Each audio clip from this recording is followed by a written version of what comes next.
The rancher and the HOA queen in the quiet hills of Willow Creek, nestled just outside the city limits, lived a man named Jedediah Jed Morgan, a proud, self-reliant rancher who had inherited a modest spread of land from his father and grandfather. Before him, his ranch, called Morning Star Acres, was not just his livelihood, it was his legacy. The property wasn't much to look at from a city dweller's perspective: dirt roads, old wooden fences, cows, chickens, and a couple of draft horses named Dusty and Pride. But to Jed, it was paradise. Jed was a man of few words but deep convictions. He believed in minding his business, respecting the land, and helping a neighbor in need. Unfortunately, his peaceful lifestyle was about to collide with a force unlike any he'd dealt with before: Karen Winslow, the self-declared president for life of the Willow Ridge Estates, OA, a woman with a clipboard, an inflated sense of authority, and a tendency to call the police when things didn't go her way. The fence that started it all, it began with a fence. Yet's property bordered the edge of Willow Ridge, a new development of luxury homes that had sprung up like mushrooms after a rainstorm, all manicured lawns and stone facades. Karen's house was the closest one to the boundary, and from her back patio, she could see the edge of Yet's ranch. To her, it was an eyesore. One morning, Jed installed a new fence, 8 feet high, rustic wood, matching the old frontier aesthetic of his ranch. It was well within his property line and built to keep coyotes out and his livestock in, but Karen saw it differently. "This violates HOA uniform height restrictions and ruins the view from my spa deck," she wrote in a strongly worded letter. Hand-delivered, of course. Jed, reading the letter with a squint and a confused grunt, simply folded it and used it to clean a mud-caked boot. The chicken complaint when the fence didn't come down. Karen escalated. Next came the illegal poultry operation complaint. Jed kept a few dozen chickens, Rhode Island Reds, mostly, and sold eggs at the local farmer's market. Karen claimed the roosters were disturbing the peace at dawn, even though Jed hadn't kept roosters in years. She filed a noise complaint with the HOA board. The board reminded her that Jed didn't live within HOA jurisdiction. That didn't stop her. Karen called animal control. The officer who arrived was a young, bemused woman named Officer Rivera. She checked permits, inspected the coop, and declared, "This is the cleanest chicken operation I've ever seen. These birds live better than I do." Jed thanked her with a dozen free-range eggs and went back to work. The day she called the cops, but Karen wasn't done.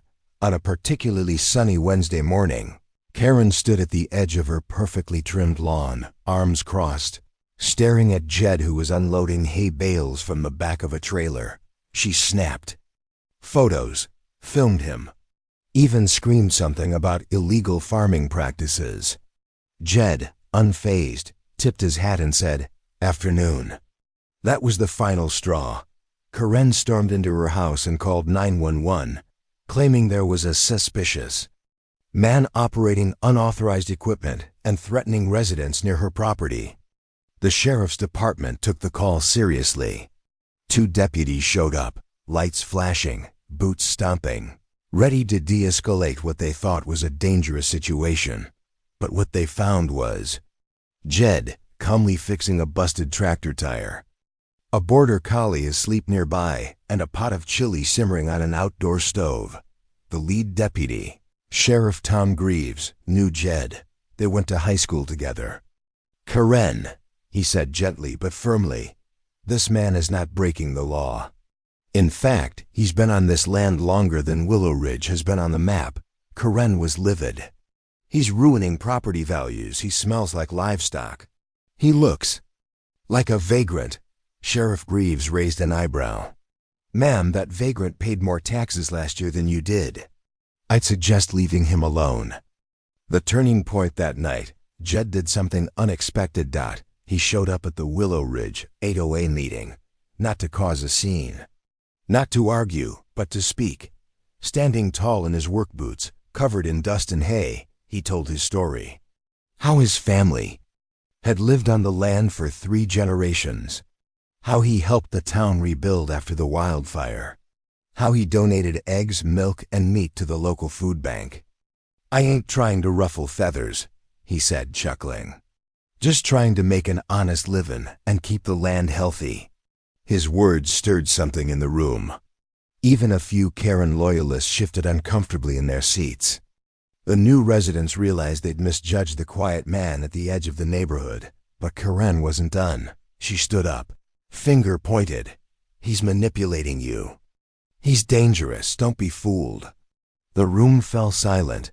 Then an elderly woman, Mrs. Dolores King, one of the longest-standing HOA members, stood up. "Karen," she said softly, "we've had enough. You've made this community a place of fear, not friendship. This man is more of a neighbor than you'll ever be."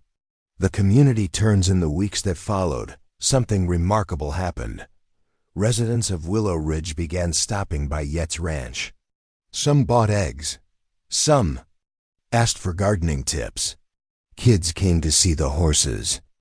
Jed started hosting weekend workshops on sustainable farming and composting. Karen, meanwhile, found herself increasingly isolated. Petitions circled to remove her from her role as HOA president. Eventually, after one final outburst involving a lemonade stand she claimed was unauthorized, she was voted out in a landslide. A new piece in her place, the new HOA board, more reasonable, more inclusive, officially designated Jed an honorary community contributor. They even added a clause in the HOA charter protecting rural property rights near Willow Ridge. Jed never gloated. That wasn't his way. He just went back to fixing fences, feeding animals, and watching the sun set over the hills. But he did have one small change to his ranch sign. Under Morning Star Acres, in neat wooden letters, he added, "Home of the last stand against HOA nonsense." The fall of the HOA queen, and the first flicker of change after Karen Winslow's dramatic ousting as president of the Willow Ridge Estates Homeowners Association. The neighborhood experienced a shift so subtle yet profound that even the grass seemed greener. With her departure from power, residents felt like they could breathe again. Flower pots began to appear on porches that hadn't seen decoration in years. Children played freely without fear of being fined for excessive noise, and garage doors were occasionally left open past 6 p.m. without triggering mass emails or thinly veiled threats about community standards. It was as if the spirit of the neighborhood had woken from a long, tense slumber. Karen, on the other hand, was not faring so well. Though her face still wore the same mask of stern composure she had perfected over years of board meetings and violation letters, something deeper beneath the surface had fractured. Her front lawn, once the model of HOA-approved symmetry, began to look strangely unkempt. The grass grew longer than usual, a hedge remained unevenly trimmed, and her prized geraniums drooped under the weight of neglect. People noticed, but no one dared ask why. Karen had become a pariah in her own kingdom, her name spoken only in whispers or laughter depending on the group. But behind closed curtains and locked doors, Karen was not laughing. She was remembering. Most people assumed Karen had always been that way, strict, controlling, and obsessed with order. What they didn't know, and perhaps what Karen herself had nearly forgotten, was that once upon a time she hadn't been any of those things. Decades earlier, she had been a young teacher in a small rural district, working with children who came to school in worn shoes and carried more hardship than homework in their backpacks. She loved them fiercely. She believed in structure, yes, but only because she had seen how it gave those children something reliable in a chaotic world. Her rules were not punishments. They were lifelines. But then came the collapse. Her school closed during a round of state budget cuts. Her husband, Richard, a city engineer, passed away suddenly from a heart attack just a year after they moved into Willow Ridge. Karen, left alone in a large, echoing house, had no classroom to command, no children to guide, no partner to steady her in grief. So she found the HOA, and through it, she found something that vaguely resembled control, something that looked like purpose, even if it had grown toxic over time. The trouble was, she didn't realize she had become a caricature of everything she once stood against. Weeks after her removal, a heavy envelope appeared in her mailbox. Inside was a formal notice. The HOA was hosting a community event, a fall harvest gathering at the edge of the neighborhood. The event was sponsored, surprisingly, by Jed Morgan. Included was a handwritten note, scrawled in that bold, rough rancher handwriting. "Ain't no hard feelings. Come if you'd like. No clipboards required." Karen held the note for a long time, her thumb tracing the slightly smudged ink. She didn't know what surprised her more, that he had written it or that he had meant it. At first, she scoffed, tossing the invitation on the counter as if it were trash. But it didn't stay there. Every morning, she saw it again. And with each passing day, something in her heart, a thing long buried under years of grief and walls, began to stir. When the day of the harvest event arrived, the entire neighborhood buzzed with a quiet excitement. It was being held on the edge of Yet's property, just where the ranch met the HOA border. He'd set up hay bales, picnic tables made from salvaged barnwood, and food stations with everything from homemade chili to fresh apple cider. There were pumpkins for the kids to decorate and a live fiddle band playing soft, toe-tapping music near the barn. But the biggest surprise of all was the turnout. Not only had nearly every family in Willow Ridge shown up, but so had townsfolk from beyond the development folks who'd known Jed for years and were thrilled to mingle with the suburbanites they'd once felt unwelcome around. Karen stood on the edge of it all, uncertain, wearing a wide-brimmed sun hat and sunglasses, hoping to be invisible. But of course she wasn't. Whispers passed, heads turned. Some faces turned away, still bitter. Others nodded politely. And then came Jed. He approached without judgment or pretense, holding 2 paper cups of cider. He offered her one without saying a word. She hesitated before taking it. "I didn't think I'd be welcome," she said, her voice barely above the breeze. Jed chuckled. "Ain't about being welcome or not. It's about choosing to show up." They stood in silence, watching children giggle as they painted pumpkins and couples swayed gently to the music. Karen took a slow sip of the cider. It was warm, crisp, and unexpectedly comforting. "I don't know what happened to me," she said finally, eyes still on the crowd. "I used to care about people, about doing good. Somewhere along the way, I turned that into control." Jed nodded slowly. "Happens more than folks admit. Pain's a funny thing. It don't just wound, it warps." Karen looked at him for the first time, not with disdain, but with recognition. "You've lost things too, haven't you?" Yet's eyes darkened just slightly. "Sure have. Still do. But this land teaches you something. Seasons change. Storms hit. You lose some crops, but you keep planting, keep tending. 'Cause eventually, things grow back." Karen swallowed hard, her throat tight. "I don't know how to start over." Jed looked at her with quiet conviction. "You just did." And in that moment, standing amid laughter, music, the smell of hay and spiced cider, Karen Winslow began her quiet redemption. She didn't suddenly become the neighborhood sweetheart, nor did people immediately forget the years of fear and fines. But over time, she started showing up, offering to help clean up events, volunteering at the food bank, and even joining Yet's composting workshop. No longer issuing commands, she began listening. She became something new. Not perfect, but present. In Jed, he kept his steady rhythm, working the land, mentoring local teens who wanted to learn ranching, and forging a bond with a community that once wanted him gone.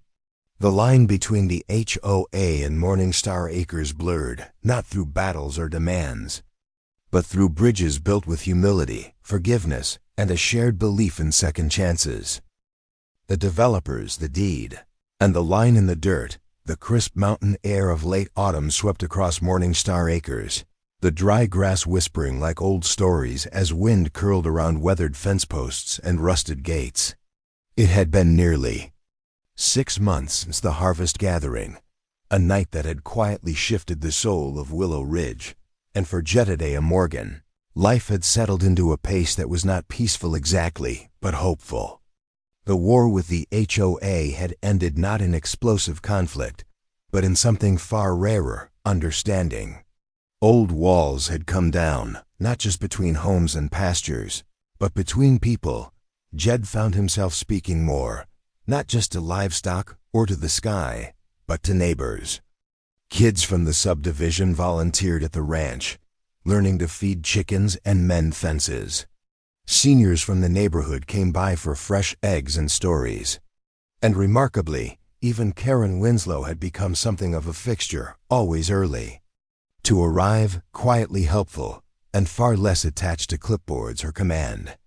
The lines that had once divided them were fading, but peace, as the land had taught Jed, never lasted forever. And like the storms that rolled over the foothills without warning, a new threat had begun to brew, one that came not with sirens or shouting, but with clean suits, polished shoes, and legal jargon disguised as neighborly opportunity. It started with a letter. Neatly printed, no return address beyond a corporate logo, Northern Horizon Development Group. The letter was polite, professional, and to the point.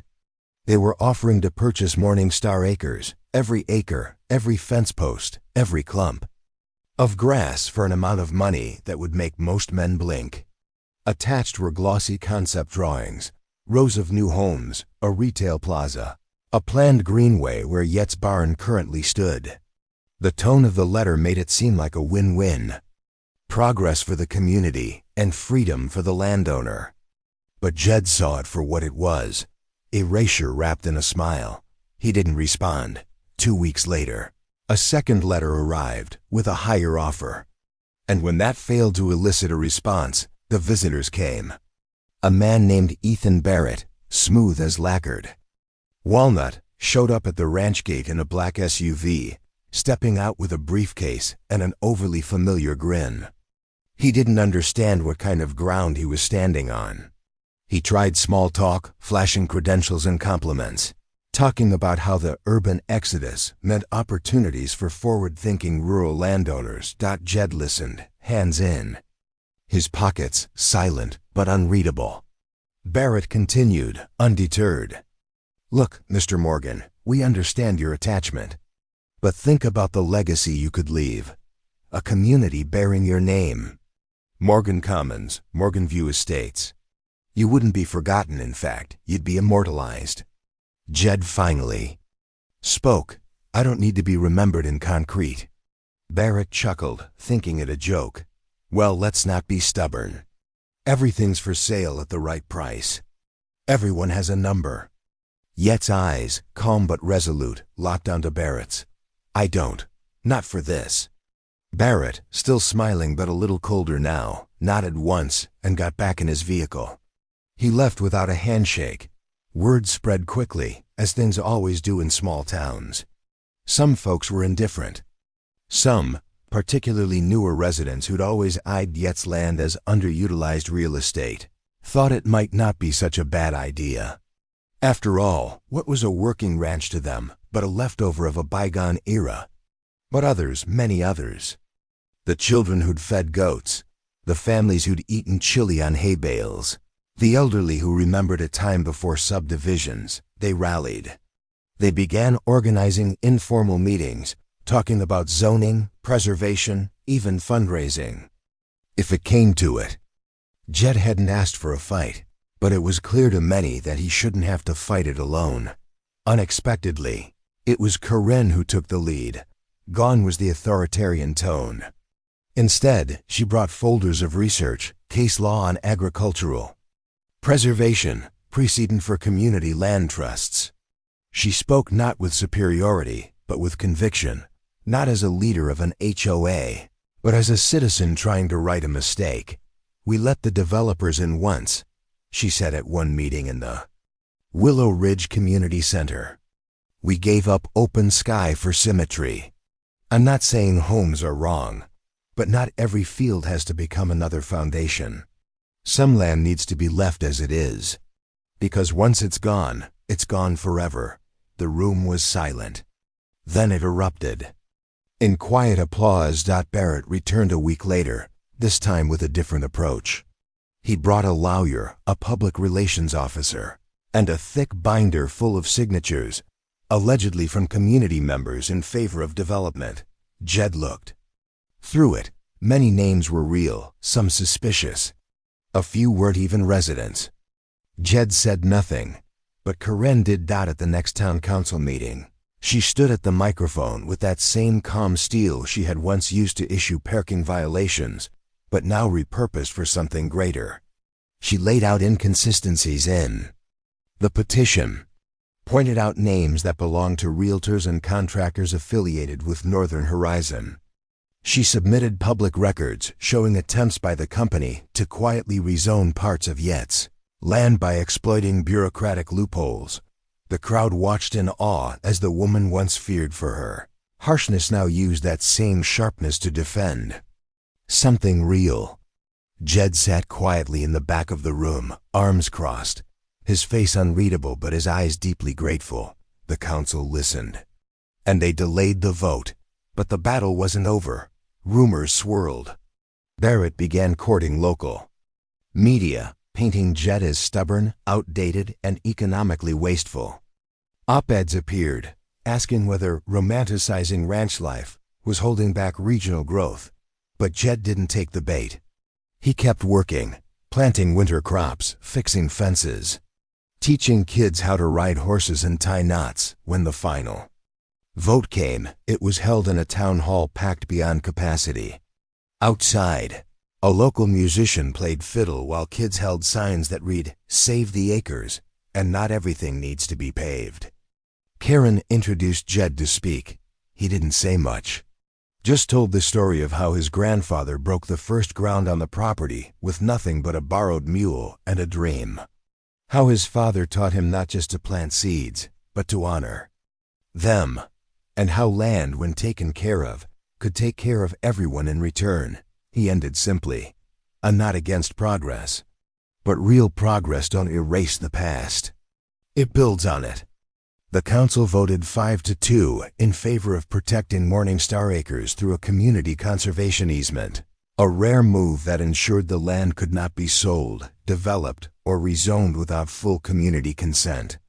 It was a win not just for Jed, but for the people who had come to understand that preservation was not stagnation, it was stewardship.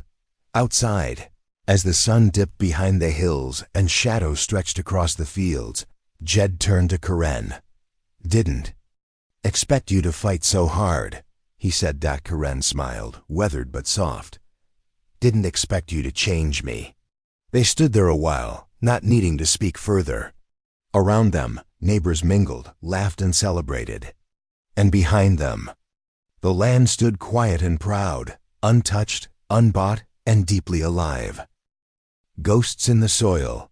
A past unearthed winter came late that year, but when it arrived, it did so with a sharpness that seemed determined to remind the land it had been too gentle for too long. Frost crept like lace over the pasture each morning, and the wind carried a different kind of silence, heavier, more thoughtful. On Morningstar Acres, Jedediah Morgan moved through the days with the patience of a man long acquainted with the rhythms of both earth and emotion. But even as the fields slept under their brittle frost, something else stirred, something older than lawsuits or zoning threats. Something far more personal. It started with a letter. This one didn't come in a sleek envelope with corporate logos or legal jargon. It was handwritten, mailed from a small town 3 states away, and sealed in an envelope that looked as worn as a traveler's boots. The handwriting on the front was unmistakable. Jed stared at it for a long time without touching it, his fingers hovering just above the paper, as if it might burn. He eventually took it inside, placed it on the kitchen table, and sat down opposite. It like one might face off with an old enemy or a long-lost friend. Her name was Lily, decades ago. Before Jed ever returned to the land, before the barn was rebuilt and the fences restrung, there was a different life, a younger Jed, less calloused by time, living in a modest apartment in San Antonio, fresh out of the military and trying to find his footing. Lily had been everything he wasn't: bright, curious, a photographer with a laugh that filled every space she entered. They'd loved fiercely and quickly, the way people sometimes do when they don't know how long they have. But love, no matter how bright, can't always outshine grief. Yet's mother had passed suddenly, and with her, so did the last of his connection to Morning Star Acres. At least, that's what he believed at the time. He left Lily behind, chasing ghosts in old barns and open skies. He never wrote, never called. And for years, the silence between them stood like a canyon, unspoken but ever present. Until now. Inside the envelope was a letter written in Lily's unmistakable hand, still graceful but now slightly shaky. She had recently been diagnosed with early-stage Parkinson's and wanted to find peace with the people in her past. She wasn't looking for forgiveness, she wrote. Only the truth. She would be passing through Colorado in a few weeks and wondered, if it wasn't too much, whether Jed might be willing to see her. Jed read the letter 3 times. Each time, something inside him shifted, like thawing ground giving way to roots that had never truly died. He didn't tell anyone. Not at first. For days, he carried the letter in the inside pocket of his coat, his fingers brushing it absent-mindedly as he worked. But his silence was louder than he realized. Karen noticed it first as she stopped by one afternoon with a box of seed catalogs and found him standing motionless in the barn, staring at nothing in particular. "You look like a man waiting on something he's afraid to meet," she said. Not unkindly. Jed didn't respond right away. When he finally spoke, his voice was quieter than usual. "She wrote me." Karen tilted her head. "Who?" He hesitated. "The one I left behind to come back here." There was no need for more explanation. Karen understood. She knew what it was to walk away from love and carry the weight of regret in place of companionship. She didn't press. Instead, she sat beside him on an overturned feed bucket and waited, letting the barn hold the silence for them both. When Lily arrived, it was on a cold but clear Thursday afternoon. She stepped out of a modest hybrid car, bundled in a thick wool coat and a navy scarf, her once raven black hair now almost entirely silver. Jed stood on the porch, motionless, heart pounding in a way he hadn't felt since he was a much younger man. Their eyes met, and in that gaze, there was no blame, just years, just time. They didn't hug at first. They stood across from each other for a few beats, caught in the quiet awe of recognition. Finally, Jed cleared his throat and gestured inside. "You want coffee? Or tea, maybe?" "Tea," she said, her voice a bit raspier, but still unmistakably hers. "Still think coffee tastes like scorched earth." He chuckled, a sound he hadn't heard from himself in months. Inside, over mugs of chamomile and a modest fire, they began to talk, not in sweeping confessions or dramatic revelations, but in small, vulnerable steps. Lily spoke of galleries and early fame, of the way her hands had begun to tremble, how she feared she wouldn't be able to hold a camera much longer. Jed shared stories of the land, of how he'd nearly lost it, and how the neighborhood, yes, even the HOA had come to stand with him.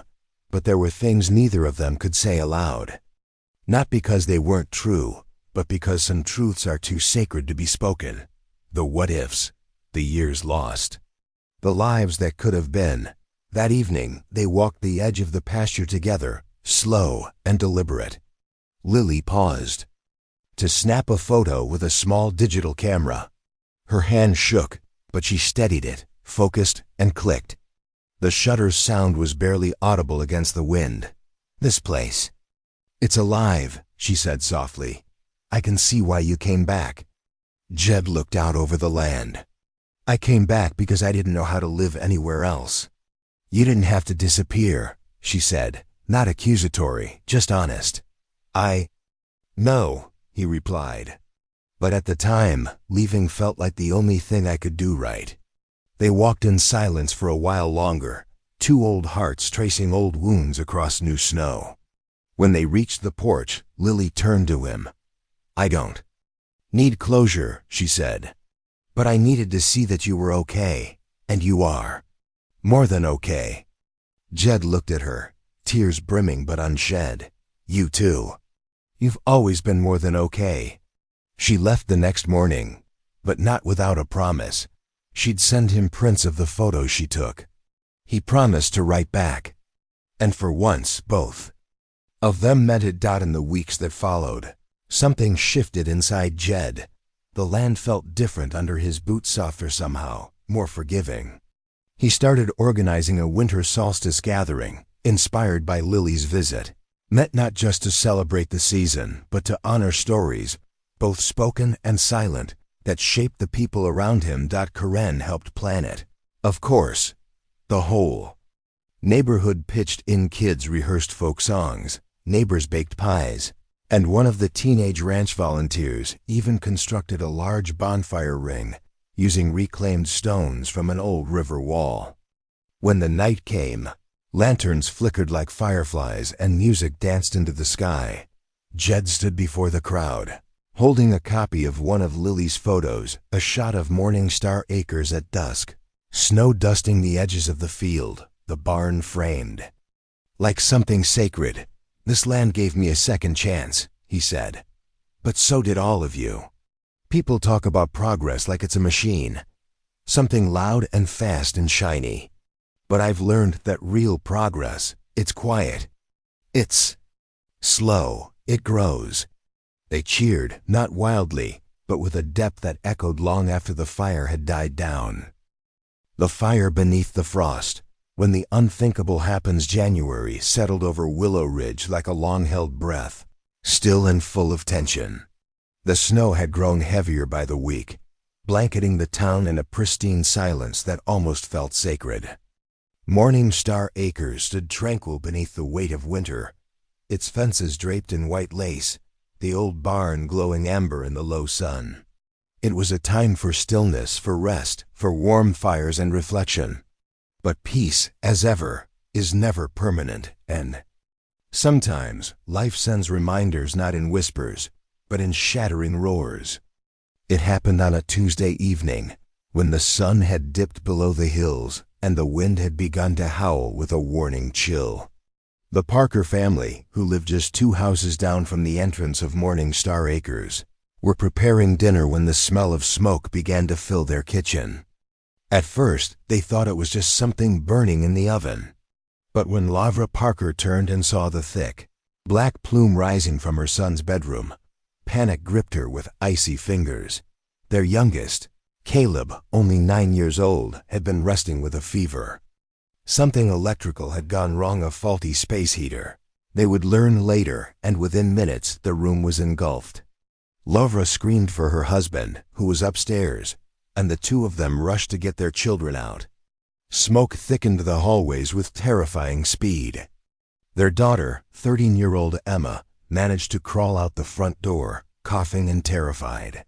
But Caleb, fragile, burning with fever and fear, was trapped behind a wall of flames. The fire alarm blared into the night. Neighbors ran into the cold, calling 911, screaming, shouting, desperate. Jed was in the middle of feeding the goats when he saw the smoke curling above the tree line, rising like a dark omen. He didn't hesitate. He dropped the bucket, bolted for his truck, and sped toward the glow. By the time he reached the scene, the house was roaring, fire crackling like thunder. The snow around it melted into black sludge. Lavra Parker was screaming her son's name. Her husband was trying to get back in, bare-armed and frantic. The firefighters hadn't yet arrived. Jed didn't wait. He grabbed a snow-dampened blanket from the bed of his truck, wrapped it around his shoulders, and sprinted toward the back of the house. He remembered the layout from the community meetings, from when he'd helped deliver hay bales for a fall event. Caleb's room was on the right, facing the old oak tree. Smoke poured from the cracked window, but through it, Jed thought he could hear something, a faint cry, muffled and desperate. He didn't hesitate. He grabbed a chunk of firewood, smashed the window, and climbed inside. The heat hit him like a furnace blast. Smoke clawed at his lungs. He could barely see. But he moved on instinct, crouching low, calling Caleb's name. The boy whimpered. Jed reached through the smoke and found a small, trembling hand. He wrapped Caleb in the blanket, lifted him in one motion, and barreled back toward the window. Flames licked the ceiling now, groaning with hunger. With a final surge, Jed launched them both through the window and into the snow. They landed hard, coughing, heaving, but alive. Fire trucks arrived moments later, but by then the worst had already passed. The fire had gutted the boy's room and most of the upper floor, but the rest of the family was safe. Medics rushed to tend to them. Caleb, though shaken and singed, would survive. Jed, with minor burns and smoke inhalation, was taken to the hospital as a precaution. He spent the night in a sterile room with tubes in his nose and tape across his shoulder. But all he could think about was the sound of Laura's voice when she saw her son safe again. That desperate gratitude, that deep, almost animal relief, it was something that would stay with him forever. Word of Yet's act spread like wildfire, this time a good kind. By morning, the town was buzzing. The man they once called the stubborn old rancher had run headfirst into fire to save a neighbor's child. The story made the local news. Kids in Willow Ridge made handmade thank you cards. But Jed, ever quiet in the face of praise, simply nodded and said, anyone would have done the same. But the truth was, not everyone would have. Karen visited him in the hospital the next day. She stood at the foot of his bed, arms crossed, blinking back tears she refused to let fall. You're a damn fool, she said quietly. And a hero, Jed smirked. I've been called worse. But behind the joke, something in both of them had shifted again. This was no longer about land or regulations or even personal grudges. It was about something much deeper, the invisible threads of community, the kind that aren't written into bylaws but etched into hearts when people choose to show up for each other. In the weeks that followed, the community rallied in ways no one had anticipated. Neighbors formed a rebuilding committee for the Parker family's home. Karen organized a donation drive that filled the local community center with supplies, clothing, and gift cards. Jed, once recovered, coordinated with a local lumber yard to donate reclaimed wood for the rebuilding. Emma Parker wrote a short story about a cowboy who walked through fire to save a prince. She said it was loosely based on Jed, but beneath the surface of this inspiring unity, something else began to stir. Some in the HOA, particularly a small group of newer members, began murmuring about liability. They argued that Yet's act, while brave, was unauthorized, and they questioned whether his ranch animals posed a risk in a suburban setting, especially with all the children who now came and went freely to Morning Star Acres. The board called for a meeting, not an open forum, but a closed session, citing insurance concerns and community safety. Karen was furious. This is what we've become? Counting legal exposure in the wake of a miracle? But Jed didn't flinch. Let them meet, he said. I'll tell my truth again if I have to. And so, as frost gave way to thaw, a new battle line began to emerge, not between people this time, but between fear and trust, between the old mindset of separation and the new promise of solidarity. And Jed, having walked through fire for his neighbors, knew exactly which side he stood on. The last meeting, when a community chooses its soul, the last of the snow had melted, leaving behind patches of brittle grass and thawing soil. Morning Star Acres, once whitewashed with frost and silence, now stood ready for spring's arrival. The pastures buzzed faintly with life again, the bleating of goats, the soft whickering of the horse named Jubilee, and the sound of distant laughter from children playing near the barn. But under that sense of renewal, a storm brewed. Not one born of weather, but of people. Not with thunder and wind, but with agendas and voices, sharpened into tools of control. The HOA board's decision to call a private meeting in the aftermath of Caleb Parker's rescue had shocked many in Willow Ridge. What had begun as a moment of collective pride, the brave act of a neighbor who risked his life, had somehow soured into a debate about liability, insurance clauses, and the future character of the neighborhood. To some, Yates Ranch was still a symbol of something unwanted, the unpredictable, the rural, the wild. They couched their fears in legal language, but Karen and Jed knew better. This wasn't about risk, it was about control. Karen had changed. Truly changed. The woman who once obsessively measured grass heights and cited residents for wind chimes had become something of a reluctant folk hero herself. Her transformation wasn't sudden.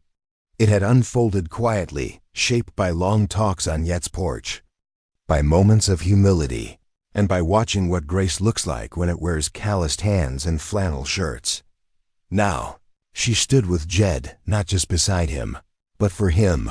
The board's private meeting was scheduled for a Thursday night, held inside the HOA's drab community hall. The air smelled faintly of coffee, old paperwork, and polished vinyl chairs. The room was supposed to be closed to the public, but word had spread, and by the time the board members arrived dressed in stiff blazers and carrying briefcases, the hall was already full. Neighbors packed the space shoulder to shoulder. Some stood near the exits, arms folded. Others sat quietly, eyes fixed on the center table where the board members now looked. Increasingly uneasy, Karen stood up before anyone else could speak. She didn't ask for permission. She didn't need to. "I was once like you," she began, voice calm but steady. "I used to think safety came from control, that rules kept people civilized, that neatness meant order, and order meant peace. But I was wrong. Because when a 9-year-old was trapped in a burning house, it wasn't a rulebook that saved him. It was a neighbor." Murmurs rippled through the crowd. She turned slightly, gesturing toward Jed, who sat near the front, his shoulders still wrapped from the burns, his posture as humble as ever. "I watched a man who has been insulted, fined, and targeted walk into fire literally for a boy who isn't even his kin. He didn't check bylaws before he did it. He didn't worry about a HOA approval. He just acted like a good human being does." One of the board members, a man named Mr. Keating, known for his stiff demeanor and corporate tone, cleared his throat. "With all due respect, Karen, the issue at hand isn't heroism. It's compliance. Jed Morgan's ranch presents a number of risks that..." Karen didn't let him finish. "No, the issue is fear. You're afraid of what you can't control. You think community is built from rules. But you're wrong. Community is built from trust, and shared pain, and acts of grace. And this ranch has done more for Willow Ridge in a year than your policies have in a decade." The room erupted into applause. Not a polite, scattered kind, but the kind that rises from people who have held their voices back too long. Mr. Keating tried to retort, but it was clear the tide had turned. That's when Jed stood up. He didn't speak loudly, but his voice carried. "I didn't come here to fight. I've never wanted conflict. I came back to the land because it's where I belong. I stayed because I saw people, good people, trying to live better lives. And I opened my gates because I believe land isn't something you hoard behind fences. It's something you share. What we've built at Morning Star Acres, it isn't perfect. But it's honest, and it's helped people. You can't put that in a zoning clause." He paused, his eyes scanning the crowd. Parents, teachers, retired couples, kids holding hot cocoa in styrofoam cups. "If you want to shut the ranch down, then do it. But understand this, you won't just be shutting down a barn and some goats. You'll be shutting down what this place has become. A refuge, a bridge, a symbol of what we could be instead of what we were. There was silence, deep, reverent silence. Then someone stood up. Lavra Parker, her voice trembled with emotion. Jed saved my son's life. I don't care what rules you want to hide behind. He is this community. And then another. And another. Until the entire room stood in a silent, unified statement of support. The board, faced with such overwhelming unity, had no ground left to stand on. They tabled the vote. 2 weeks later, the board issued a formal amendment to the HOA charter, one that reclassified Morningstar Acres as a community agricultural and educational zone, protecting it indefinitely. But more importantly, a group of residents proposed something bigger, a community charter not just for property management, but for values. One that prioritized neighborliness, mutual aid, and shared space. It passed with 93% of resident votes. Spring came in full bloom that year, early and lush. Morningstar Acres hosted a spring jubilee, a new tradition. There were pony rides, an egg hunt, a table with baked goods that stretched 50 feet long. Caleb Parker, now healthy and full of energy, rode Jubilee under Yet's supervision, beaming.